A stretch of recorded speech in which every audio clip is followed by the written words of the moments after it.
Good day mga ka-Hunters! This is Eliza from Rise and Shine again. Nandito kami ngayon sa Amara Villas, General Trias, Cavite. Samahan nyo kami sa aming housing tours for today. At nandito kami ngayon sa project ng Amara Villas, na kung saan nag-offer sila dito ng mga single attached na napakalalaki ng cut ng lote at napakalalaki ng room. So tara, let's go! I-tour namin kayo sa loob ng village.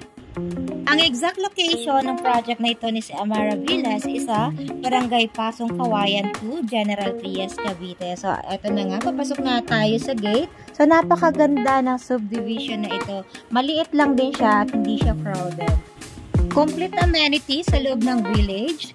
At lahat ng units na mapipili ninyo is complete turnover. Lilipatan nyo na lang. At kagandahan dito, kung mayroon kayong design or gustong kulay ng tiles is po pwede ninyong i-apply, pwede ninyong i-suggest sa kanilang engineering department para yung kulay ng tiles ninyo ang masusunod na ilalatan sa unit na bibilhin ninyo dito kay Amara Villas.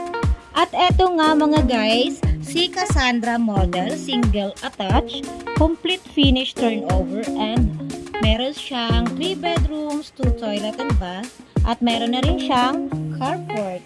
Meron din siyang terrace sa taas. So ayan, pakita natin, etong likod po pwede ninyong palagyan ng bakod at palagyan ng fence. Ayan.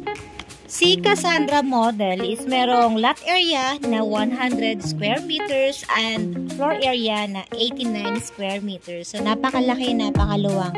Ganito yung design kapag na-turnover na. Meron na siyang tiles. Hindi po yan vinyl. Tiles po talaga siya. And then, yung comfort room sa taas, ito. And then, yung first bedroom is here. And then, the second one is here.